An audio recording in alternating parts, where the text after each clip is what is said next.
This podcast is brought to you in part by ChoiceRealtyConnect.com. Whether you're buying or selling a home, condo, or any type of property, trust Amanda to help match you with up to 3 top agents in your area. ChoiceRealtyConnect.com. Welcome back, rock stars from Washington, D.C. This is the Rock on the Money podcast, episode 147. It's time to talk about your saving, investing, and protecting all of your hard-earned monies. We are here to coach you along that path to retirement and financial independence. I'm Craig, your certified master financial coach, along with Amanda, our corporate in-house lawyer and real estate referral agent, and we're grateful you've joined us. Check us out on Facebook at facebook.com/rockonthemoney or the website at rockonthemoney.com. How are you doing, Amanda?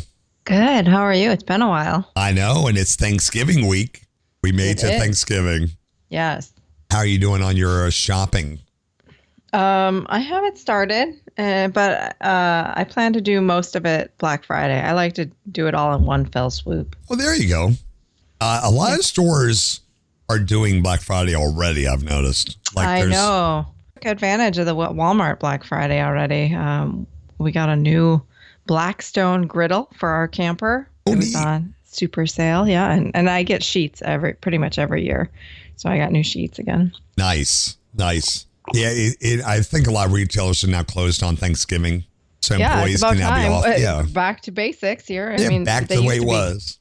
It used to be closed when we were younger. I think this is the way it's going to be. We have everything online. There's no reason for everybody to get up Friday morning. I do admit, though, I used to do that every now and then. It was kind of fun. It is fun. But, the sales are not what they used to be. The deals aren't expected to be as good this year because of all the supply chain issues. And inflation. And everything else, yeah. So, yeah. But now the retailers are stepping over each other to get your money now, so... Yeah. If you look around, there's some good sales out there. Yeah. Hey, so what do we got in this podcast? Oh, looks like we've got a fun article to discuss. And then we've got a couple of questions from our followers. Great. And I picked up this article, Amanda. The title is from CNBC. I'll put the link in the show notes. Okay. The title says nearly half of all Americans expect to retire in debt. Is that it's like the Family Feud, the survey says? Yeah, survey says. So can you read what we have here? Yeah, sure. So it says that most people are used to living with debt. Retiring in red is another story. Maintaining enough cash on hand to cover recurring bills with interest is harder on a fixed income, and it adds another obstacle to the challenge of living comfortably. And yet, 46% of Americans expect to retire in debt, according to the survey by personal finance site Magnify Money. The total debt burden for Americans over age 70 increased, oh my gosh, this is like heart-stopping, 614% through 2021 from 1999 to $1.27 trillion, according to data from the Federal Reserve. While most Americans recognize it is increasingly their responsibility to fund retirement rather than relying solely on a pension or Social Security, 43% fear their retirement dreams could be disrupted if Social Security runs dry, according again to the Magnify Money survey. Already, the U.S. Department of Treasury has said that Social Security Trust Fund will run out of money sooner than expected due to the COVID pandemic. Well, that's kind of it's like a year sooner than expected. Yeah. Does this not say everything we've been saying for 146 episodes? Yeah. You and I both do not count Social Security as part of our planning for retirement because we don't believe it'll be around and we don't want to rely on that. So that's number one. Number two, we know pensions are dying out. Americans do need to save their own money. We're not like a European country where the pensions are part of the government, anything like that. It is on you. And people are just so used to using credit cards, recurring charges and just buying cars and just having debt. But when you don't have an income, you got to pay those.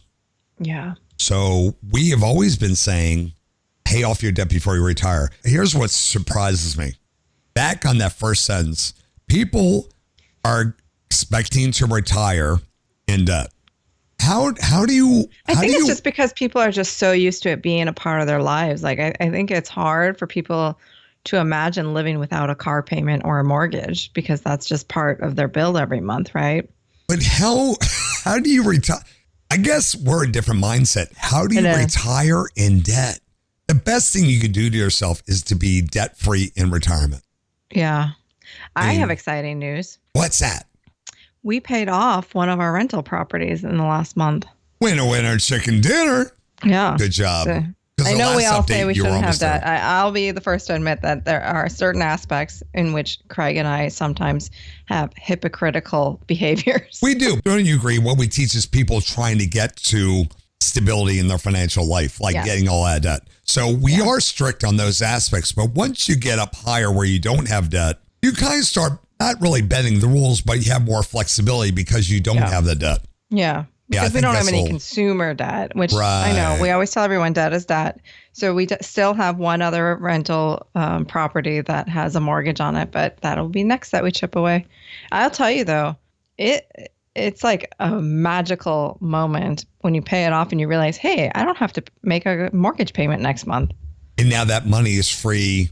What you had budgeted to make a payment, you could go now get another property and still do that same payment because it's now factored in your budget. Yeah.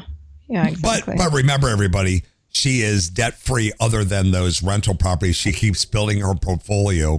And yes, she could save up money and buy those cash, but you now have 2 rental properties. Yeah. And you're going to probably get on a third one. Yeah, maybe. I mean, maybe. Or prices maybe are crazy right now. We happen to have bought right before the market went crazy. So not only do we have it paid off, but our investment, the equity in it skyrocketed in a year. But now you could. So yeah, we paid a 30-year mortgage in 1 year. Bam. To the day. It was 1 year to the Bam. day. 12 months. Because you had rental money come in and then you took extra money that you had because you don't have any other debt to put on top of that and boom, gone. And now you have something you own, a physical item that generates revenue and is increasing value. And then you can take that and put it into a third property. Mm-hmm. Yep. We save or invest 60 to 70% of our monthly income. There you go. Because the debt does not exist. Yeah. Other than rental property. Oh. We live off of less than one of our checks. There you go. Wow. Anyway, I found it interesting that Americans expect to retire with debt. And people need to start changing their mindset. Half of Americans, that's not a pretty picture in the future. Yeah. And it really concerns me that people are so into buying stuff and racking up these credit cards because they think it's normal and the advertising on TV makes it appear it's normal. Mm-hmm. I have my bucket of cash money from the whole year. You remember I put my extra dollar bills and fives and stuff in a bucket all year long? How much is it? Well, and plus I roll my coins. Right. It is just over $1,000. So it's my Christmas fund. Yeah. Nice. I mentioned that because a lot of people go into debt for Christmas. You know? Oh, and I saw another article, which we won't go over, but debt is now at an all-time high all over again. We didn't learn anything. We all paid off stuff during the pandemic, and we're right back into it again. Yeah. It really concerns me. All right. Question number 1. Can you read? Yeah, sure. I am debt-free except for my 2 mortgages. One is a rental property in California and other property in Texas in which I live. I'm debating on whether or not I should sell my rental property in California when lease expires to pay off my Texas home. The tenant is very responsible and the lease will expire next year in May. Well, I know my answer would be, but you're probably more into this arena than I am. Yeah, but let's hear your answer first. I would sell that California property. I don't like rental properties too far away from Texas to there. I would sell that and pay off my other home and then go back to doing rental properties closer in Texas. So I disagree with you. Like Dave Ramsey gets his undies in a bundle on this topic too. It's like, I don't care if the rental properties, I'm not managing it anyway. Even if it was in my neighborhood, I'm not going to be managing it. Yeah. So what difference does it make? I mean, mine are in a different state. We hire a rental management company and that's their job. Even if they were on the same block as me, I wouldn't be allowed to be managed. If I hired a management company, you hire the management company and you're not allowed to have any interaction or anything to do with the property or it violates your contract with your management company. So if people are managing them themselves, then yes, keep it close and nearby so you can pop over when something goes wrong. But if you're not managing it, it's to me, it's like all these people that couldn't wrap their brains around the fact that you didn't have to go into an office to get work done. Right. For years and years and years, people are like, no, you can't work remotely. You have to be at the office. And then suddenly when forced to, they're like, oh yeah, this is fine. It's not a big deal. You can work from far away and you still get your work done. It's the same thing with these rental properties. You can have a property somewhere else and have it managed and be fine. It does complicate your taxes because you'll have income in different states. So that's something to think about. But we don't have enough information to give a good answer on this question. The big question is the rental property profitable and expect to continue to be profitable? And, are you okay with having that second mortgage? There you go. Well, the other part I don't like is it's in California. If it was any other state, I'd be different. Because whenever I would teach a class, if I live in Maryland and I do a class in California, I don't live there, but I have to pay a much higher, it's not a sunshine tax. I can't remember what it's called. It's somewhere, I don't know. Doing business in California, if you don't live there, I end up paying a huge bill as if I live there. Yeah. And so that's what I mean. Like California is a weird state in taxes. Taxes are going to be rough for I always feel weird about California anything because it's like a whole different country over there. It is, yeah. And and I like the fact that they could pay off their home. That's what I'd rather do. And then they could go back into and really do what you're doing is what I was thinking. Mm-hmm. So yeah, I'm probably wrong or there's different ways. No, I don't think you're wrong. I like what you were saying though. Yeah. But California, I'm not a fan. No offense to people in California, but I've had to pay so much tax to California. They've been the biggest pain in my butt. I'm so glad I don't have to deal with that anymore. Mm-hmm. It's always been a problem. It got to the point where I turned down work because I don't want to deal with it in California. Yeah. Teaching gigs. Anyway, question number 2. If you owed $150,000 on your mortgage, is this like the mortgage? I guess so, yeah. If you owed $150,000 on your mortgage, would you pay off the balance in 3 years or invest that money into stocks, 401k, Roth, et cetera, et cetera, et cetera? So first I would max out my contributions to my eligible retirement plans, whether that's 401k or IRAs. Make sure you're contributing your $26,000 or so to that first. And then I would pay off the mortgage. I agree with that. Here's what I'm concerned about. I'm gonna twist this up a little bit for you. 2 things. Number 1, everyone is used to making 20, 30, 40% a year on their investments in the stock market. Mm-hmm. That's coming to an end. It could. I'm not saying it will, Ms. Lawyer. Say, what? But we're going to go back to this 8 to 12% average over time, I believe. Number 2, did you send me that article about how much you can withdraw from your retirement plan? Because in the future, the next 20 years, it is now forecasted because of inflation and the cost of living. Remember how we talked about you need 8 to 12% over time? Yeah. Well, if the inflation right now is what, 6.5% at the time we're recording this, that's like half of the money you're making now. So the stock market power of the average is now been greatly decreased of how much you're going to make because of the power of the dollar and all that in the future. They're forecasting the next 20 years. Remember all that money that we just handed out to everybody? Apparently we have to pay that back. I don't know if anyone knows. So inflation, cost goods, it's going to take a while for the supply chains to normalize. And, we're going to have, high inflation is going to be around a lot, for a while till all this calms down. So you have to factor that in. If your cost of living is 4% and you're making 8%, well, you only made 4.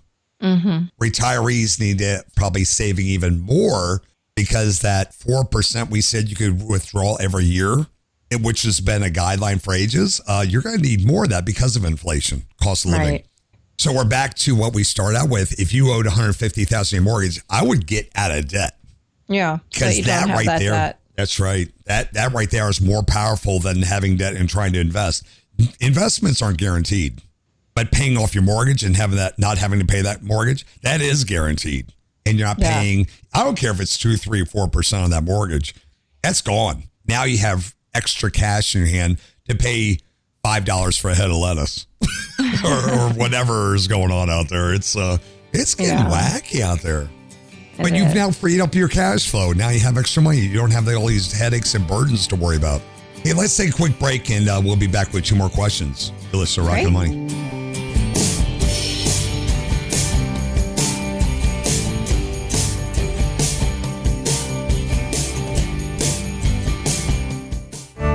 Hey there, rock stars. Amanda here with ChoiceRealtyConnect.com. Are you about to sell your home or excited to buy your first or next home? I'll be honored to help you find an expert to work with you in your local area. At ChoiceRealtyConnect.com, I'll help match you with up to 3 qualified licensed agents that specialize in your specific market. Choice Realty Connect serves every zip code in all 50 states with a network of 15,000 top-rated agents that are ranked within the top 5% for sales. Whether you're selling or looking for a condo, new construction, retreat, vacation property, or you're a first-time home buyer, let me connect you with the perfect top agent today. ChoiceRealtyConnect.com. The choice is yours. Amanda Braun is a Florida licensed real estate with a brokerage, Realty Connect. Rockland, USA.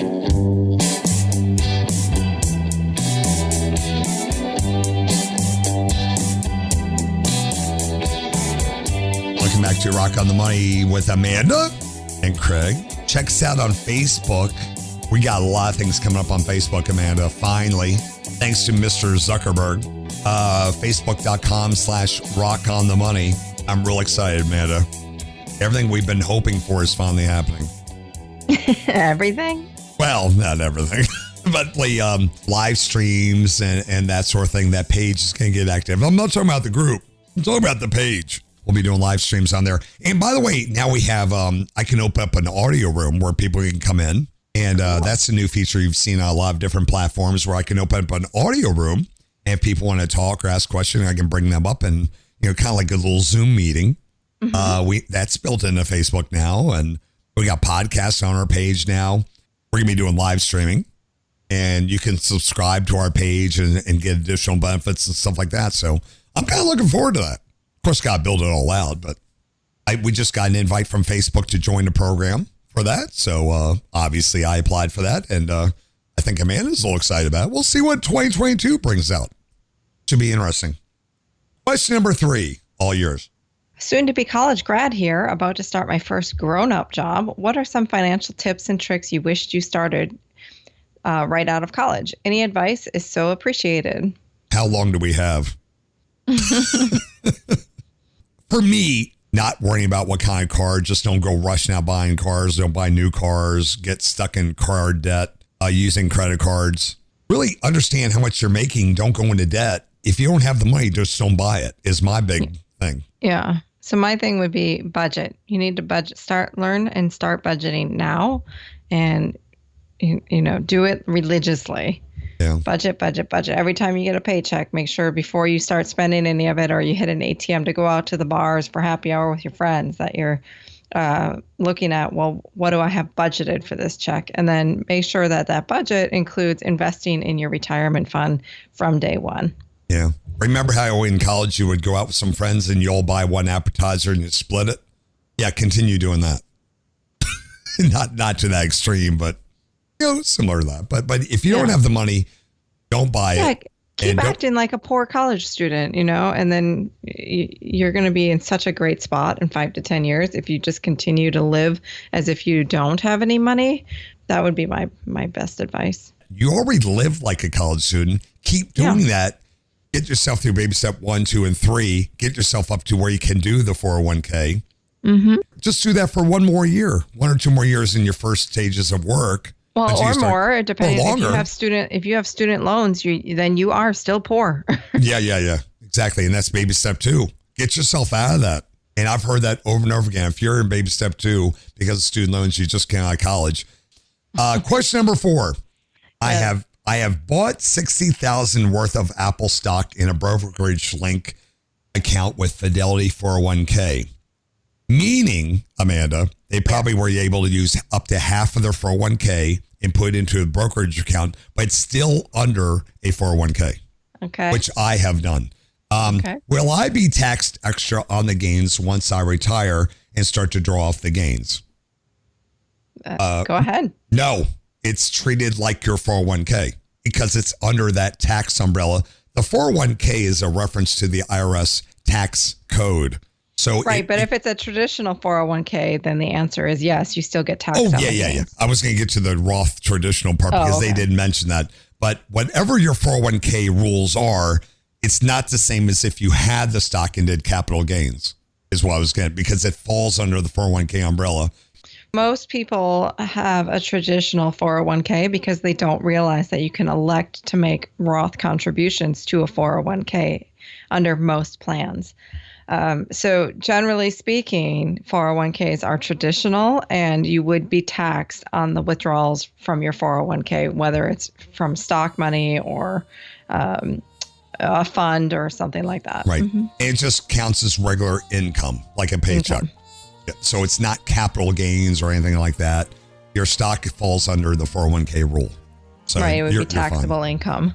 All right. Well, thank you, Amanda. That was really good. Appreciate your time. You can find Amanda on Instagram and Twitter at AgileAmanda. And you can find me on all of your favorite social media platforms at Rockland USA. Don't forget to check out the website and subscribe to the podcast. All the links are right there on the front page, rockonthemoney.com. Please subscribe and leave comments to our podcast on Apple, Google, Spotify, or even your favorite app that you got right there on your phone. Those help us out a lot. If you're ever looking for a specific topic or content that we've produced over time, just go to the website and in the search bar, just type in your topic, be it 401k, stimulus check, or anything, and everything comes right up for you. We have so much gratitude that you've taken the time out of your day to listen to our podcast while you're walking, driving, traveling, or whatever you're doing. Please send us an email. Let us know how you're doing out there. Podcast at rocklandusa.com. So long, everybody. Thank you very much again. We'll see you again next time. America's Rockland USA. All opinions expressed by the host are solely their own and do not reflect the views of any company, affiliates, or advertisers. Investments or strategies mentioned in the show may not be suitable for you. Before acting on any information in the show, you should consider whether it is suitable for your particular circumstances and strongly consider seeking advice from your own financial or investment advisor.